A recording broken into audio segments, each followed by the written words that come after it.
Maagang nagsimula ang mga aktibidad sa paggunita ng martial law anniversary. Ang Pangulo pinangunahan ng ilan sa mga ito at inaming hindi pa rin niya nalilimutan ang hirap na dinanas ng kanilang pamilya sa yugtong ito ng ating kasaysayan. Narito ang report ni Jan Consulta.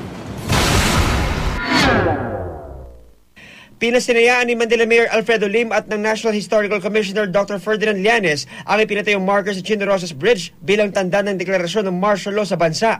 Nakibahagi rin sa okasyon ang human rights lawyer na si Rene Sagisag at ilang militanting grupo. Makikita sa marker ang kamay na may hawak na sulo. May nakadapo ritong kalapati na simbolo umano ng paglaya sa paniniil ng karapatan at kalayaan ng panahon ng martial law.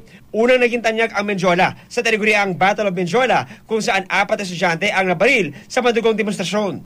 Pinangunahan naman ni Pangulong Noynoy Aquino ang wreath-laying ceremony sa bantayog ng mga bayani bilang pag-alala sa mga martir at bayani ng panahon ng martial law.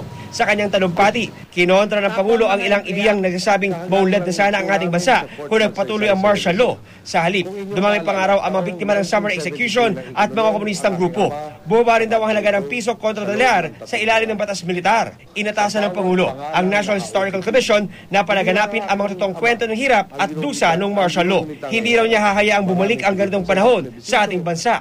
Nauna rito, pinangunahan din ni Pangulong Aquino ang pagpapasinaya sa kaayos lamang na Aquino Jokno Memorial at bagong tayong AFP Center for Human Rights Dialogue sa Fort Magsaysay sa Laur, Nueva Ecija.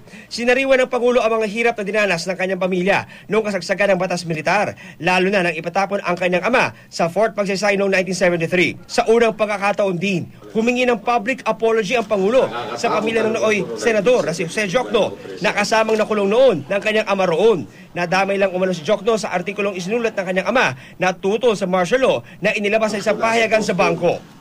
John Consulta, GMA News.